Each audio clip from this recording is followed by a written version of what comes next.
जय हिंद, वंदे मातरम। दोस्तों, ट्रेन के आखिरी डिब्बे में आपने हमेशा एक व्यक्ति को जरूर देखा होगा जो कि अपने हाथ में हरी झंडी लिए सिग्नल एक्सचेंज करने का काम करता है।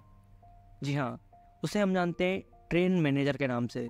तो आज की इस वीडियो में हम जानेंगे कि ट्रेन मैनेजर का काम क्या होता है, ट्रेन मैनेजर की सैलरी क्या होती है, क्वालिफिकेशन क्या होती है, एग्ज़ाम पैटर्न क्या होता है, नेक्स्ट वैकेंसी जो आने वाली है अपकमिंग वो कब आएगी, और एक ट्रेन मैनेजर की जो ओवरऑल लाइफ है उसको हम एक्सप्लोर करने वाले हैं आज के इस वीडियो में। तो बिना टाइम वेस्ट किए स्टार्ट करते हैं आज के अपने इस वीडियो को। सबसे पहले आपको बता देता हूँ कि ट्रेन मैनेजर का काम क्या होता है।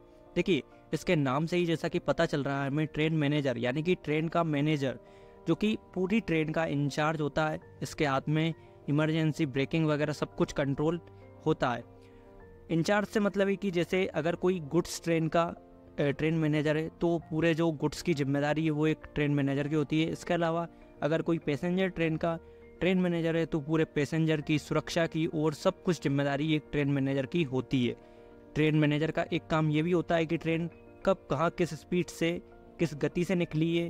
ट्रेन मैनेजर एक दूसरे स्टेशन से सिग्नल एक्सचेंज करता है, साथ ही असिस्टेंट लोको पायलट से भी सिग्नल एक्सचेंज करता है। तो इस हिसाब से आप समझ सकते हो कि ट्रेन मैनेजर का जो वर्क है वो रेलवे के लिए बहुत ज़्यादा इम्पोर्टेंट है, क्योंकि बिना ट्रेन मैनेजर के ट्रेनों का संचालन नहीं हो सकता।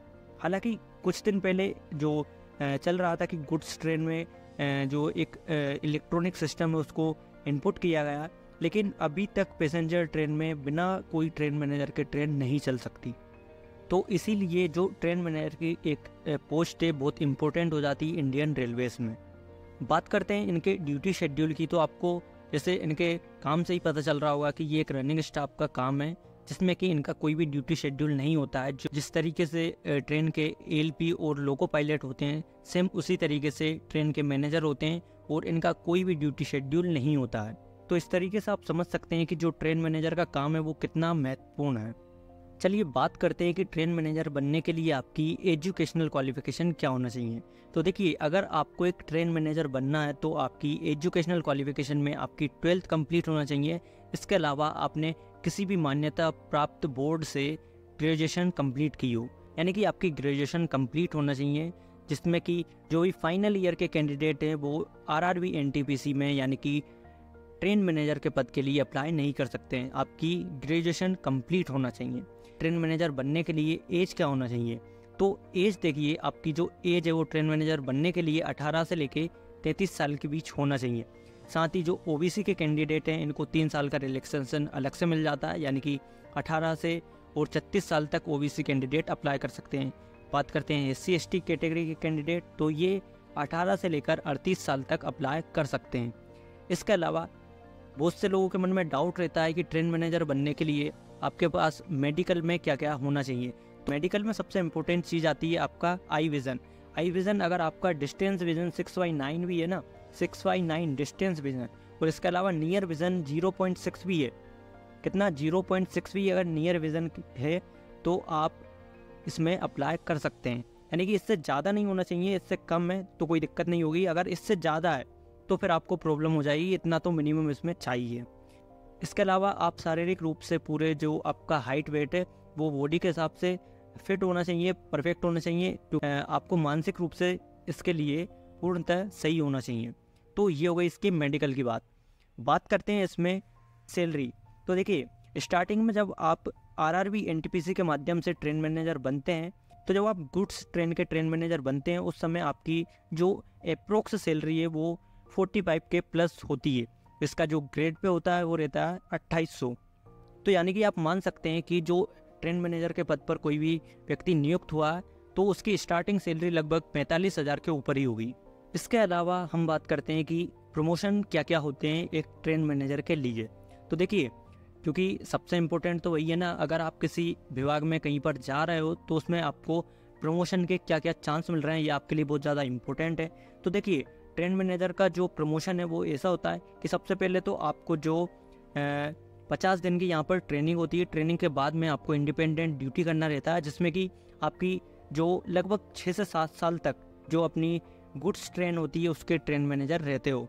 और इसके दौरान सबसे ज़्यादा लोगों को दिक्कत का सामना भी करना पड़ता है, क्योंकि जो गुड्स ट्रेन का कोई भी शेड्यूल नहीं होता है बिल्कुल, और पीछे लास्ट डिब्बे में अकेले व्यक्ति रहते हो, रात हो दिन हो, कब क्या परिस्थिति बन जाए ये किसी को पता नहीं रहता। तो इस वजह से जो गुड्स ट्रेन का एक सफ़र रहता है ना, दौर रहता है, उसमें ट्रेन मैनेजर को सबसे ज़्यादा दिक्कत का सामना करना पड़ता है। इसके बाद में आप बनते हो सेंट्रल ट्रेन मैनेजर, और फिर इसके बाद में आपका प्रमोशन होता है एस पैसेंजर ट्रेन मैनेजर। फिर उसके बाद में धीरे धीरे आपको एक्सप्रेस ट्रेन के मैनेजर के पद पर नियुक्त कर देंगे। उसके बाद में सुपर फास्ट और फिर राजधानी, शताब्दी, मतलब प्रीमियम ट्रेनों पर आपको अपग्रेड कर देंगे। इसके अलावा एक चीज़ और रहती है कि अगर आपको हायर लेवल पर जाना है, यानी कि ग्रुप बी की पोस्ट पर जाना है, तो उसके लिए आपको एलडीसी के माध्यम से जाने का मौका मिल सकता है, जिसमें कि आपकी जो गजेटेड पोस्ट है AOM यानी कि असिस्टेंट ऑपरेशन मैनेजर, इसके लिए भी आप एलिजिबल हो जाते हो। और इसमें अगर आप एग्ज़ाम दे देते हो और आपके अच्छे नंबर आ जाते हैं तो आप यहाँ तक जा सकते हो। बात करते हैं RRB NTPC यानी कि ट्रेन मैनेजर के एग्ज़ाम पैटर्न के बारे में कि इसका एग्ज़ाम पैटर्न कंप्लीट क्या होता है। देखिए, सबसे पहले जो ट्रेन मैनेजर बनने के लिए आपको रेलवे में RRB NTPC के नाम से वैकेंसी आती है, उसमें अप्लाई करना होगा, जिसमें कि आपका जो एग्ज़ाम होगा वो 2 फेज़ में होता है। सबसे पहला होता है आपका CVT 1 जो कि आपका क्वालिफाइंग नेचर का होता है। इसके बाद में होता है आपका CVT 2 एग्ज़ाम, जो कि आपका मेरिट के लिए सबसे ज़्यादा इंपॉर्टेंट है CVT 2, क्योंकि CVT 2 के आधार पर ही आपकी मेरिट लिस्ट बनती है। इसके अलावा बात करते हैं कि आपको RRB NTPC के लिए क्या क्या सब्जेक्ट तैयार करना होगा। तो देखिए, सबसे पहले जो आपका सब्जेक्ट है वह जनरल नॉलेज, इसके अलावा आपका mathematics, general intelligence and reasoning, और साथ में जनरल अवेयरनेस, यानी कि आपको इन चारों सब्जेक्ट में अच्छे से अच्छी अपनी प्रिपरेशन करना होगा। देखिए, जो आपका CVT 1 होता है इसमें आपसे 3 सब्जेक्ट पूछे जाते हैं, जिसमें कि आपका जनरल अवेयरनेस होता है 40 नंबर का, मैथमेटिक्स होता है 30 नंबर का, इसके अलावा जनरल इंटेलिजेंस एंड रीजनिंग होता है 30 नंबर का।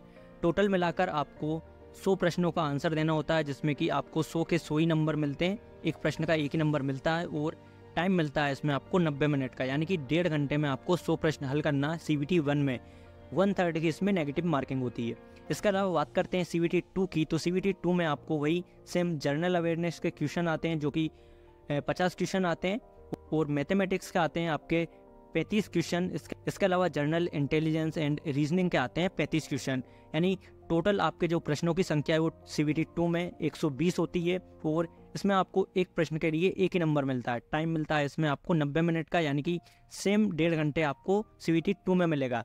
1/3 की इसमें भी नेगेटिव मार्किंग होती है, और जो कैंडिडेट CVT 1 में क्वालिफाई कर जाता है उसको CVT 2 देने का मौका मिलता है, और जिसके CVT 2 में ज़्यादा नंबर आते हैं तो उस हिसाब से फिर मेरिट बनती है। देखिए, इसमें होता है कि जो भी आपने फर्स्ट प्रेफरेंस को सिलेक्ट किया है, जैसे कि आपने मान लीजिए RRB NTPC में सबसे पहले सेलेक्ट किया है ट्रेन मैनेजर, तो अगर आपके जो नंबर है वो उस कट ऑफ से ऊपर जा रहे हैं तो डेफिनेटली आपको ट्रेन मैनेजर की पोस्ट अलॉट हो जाएगी। वो तो मैथ है, इसके अलावा आपका रीजनिंग है और जनरल नॉलेज है, यानी कि अगर इन तीनों सब्जेक्ट में आपकी अच्छी पकड़ बन जाती है तो आप RRB NTPC में अपना अच्छा स्कोर कर सकते हो। इसके अलावा मैं अब आपको इस जॉब के कुछ अच्छी और कुछ बुरी बातें भी बता देता हूँ। देखिए, सबसे पहले इसके हम बुरी बातों की चर्चा करते हैं। तो देखिए, मोस्टली स्टूडेंट्स को दिक्कत यही आती है कि ये जो जॉब है वो रनिंग स्टाफ की जॉब है, जिसमें कि कभी भी ड्यूटी पर जाना पड़ सकता है, दिन हो रात हो, सर्दी हो बरसात हो, कुछ भी मौसम हो, आपको जाना पड़ेगा। इसके अलावा इसमें एक दिक्कत ये भी होती है कि रनिंग स्टाफ होने की वजह से आपको आपके घर से दूर जाना पड़ता है, जिसमें कि आपका लगभग 1 से ज़्यादा दिन घर से बाहर निकल जाता है, और उसके बाद में तब आते हो आप अपने हेडक्वार्टर। तो मेन तो मेरे हिसाब से ये 2-3 ही दिक्कत है, और इसके अलावा कोई दिक्कत नहीं है। हाँ, एक प्रॉब्लम ये भी है कि लास्ट डिब्बे में आप रहते हो, तो पैसेंजर ट्रेन है तो उसमें इतनी कोई दिक्कत नहीं रहती है, लेकिन जो गुड्स ट्रेन होती है उसमें एक प्रॉब्लम ये रहती है कि अकेले इंसान सबसे लास्ट में रहता है, तो कभी भी ट्रेन कहीं जंगल वगैरह या ऐसे इलाके में रुक जाती है तो वहाँ पर आप अपने आप को मतलब थोड़ा डरा हुआ महसूस करते हो। लोको पायलट के पास ऐसा रहता है कि चलो वो 2 व्यक्ति रहते हैं, असिस्टेंट लोको पायलट और दोनों, तो वो आपस में बातचीत करते रहते हैं, लेकिन ट्रेन मैनेजर के पास यही रहता है कि वो अकेला व्यक्ति रहता है, और गुड्स में तो वही सब लाइट वगैरह तक की सुविधा नहीं होती है, तो एक ये भी दिक्कत इसमें आती है। इसके अलावा एक बात और भी है कि कुछ जो महिला कैंडिडेट हैं वो भी ट्रेन मैनेजर के लिए आवेदन करती हैं, तो उनसे तो एक ही सजेशन रहेगा कि ट्रेन मैनेजर की पोस्ट वैसे अच्छी है, लेकिन ये सब जो दिक्कतें इनमें एक महिला अगर होती है तो उसको और ज़्यादा दिक्कतों का सामना करना पड़ता है। तो मेरे हिसाब से फीमेल कैंडिडेट्स के लिए ये जो पोस्ट है वो थोड़ी सही नहीं है। वैसे आजकल हमारी जो महिलाएं हैं वो काफ़ी आगे आ रही हैं और ट्रेन मैनेजर के पद पर भी बहुत सारी महिलाएं कार्यरत हैं। तो अब बात करते हैं ट्रेन मैनेजर की जॉब के सबसे ज़्यादा फ़ायदे। तो देखिए, फ़ायदा तो इसमें आपको सबसे बड़ा जो फ़ायदा है वो यही है कि आपकी इसमें जो सैलरी है वो काफ़ी अच्छी रहेगी। रेलवे में 2 ही जो ऐसी पोस्ट हैं जिन पर सैलरी काफ़ी अच्छी मिलती है। एक तो आपका लोको पायलट और एक है भाई साहब आपका ट्रेन मैनेजर, क्योंकि ट्रेन मैनेजर का जो रनिंग अलाउंस वगैरह और मतलब बहुत सारे इनको अलाउंस मिलते हैं, उस वजह से जो ट्रेन मैनेजर की सैलरी है वो भी काफ़ी अच्छी हो जाती है। जॉब जो होती है सब जॉब अपने लेवल पर अच्छी होती हैं, कोई भी जॉब ऐसी बुरी नहीं होती है। इन्जॉय आपको करना पड़ेगा, आपको जॉब करना है तो आपको जॉब में टाइम पास भी निकालना पड़ेगा। और वैसे रेलवे की जॉब इतनी मस्त होती है ना कि कब आपका टाइम निकल जाएगा आपको पता भी नहीं चलेगा। देखिए, बात करते हैं आरआरबी एनटीपीसी की नेक्स्ट वैकेंसी कब आ सकती है। तो देखिए, इस पर अभी मैं मेरा अगर पर्सनल ओपिनियन आपको दूँ तो मेरे हिसाब से वैकेंसी आने में अभी तो टाइम लगेगा, क्योंकि जैसा कि आप सभी को पता होगा अभी जो 2018-19 की जो वैकेंसी थी उसके जो कैंडिडेट्स हैं उनको ही अभी तक पोस्ट अलॉट नहीं हुई है और बहुत से लोगों की अभी ट्रेनिंग चल रही है। तो पहले तो उन लोगों को वो कंप्लीट करेंगे, उसके बाद में कहीं जाके नई वैकेंसी का प्लान बनेगा। और इसके अलावा जो अभी जीडीसी की वैकेंसी है उसको भी इन लोगों ने नोटिफिकेशन निकाल दिया है। तो पहले ये लोग जीडीसी से इन सब वैकेंसीज को फिल करेंगे, उसके बाद में कहीं जाके आरआरबी एनटीपीसी की न्यू वैकेंसी के चांस बनेंगे। लेकिन मेरे पर्सनल ओपिनियन से अभी इस वैकेंसी को आने में समय लगेगा। इन सब के अलावा आपकी क्या राय है, आप किस चीज़ की प्रिपरेशन कर रहे हो, मुझे कमेंट बॉक्स में बताना बिल्कुल ना भूलें। और अगर आप फ्यूचर के ट्रेन मैनेजर हो तो वो भी मुझे कमेंट बॉक्स में बताना बिल्कुल ना भूलें। आशा करते हैं कि वीडियो का टॉपिक आपको पसंद आया होगा। अगर पसंद आई तो वीडियो को लाइक, शेयर एंड चैनल को सब्सक्राइब करना ना भूलें। मिलते हैं किसी नई वीडियो में नए टॉपिक के साथ, तब तक के लिए जय हिंद, वंदे मातरम।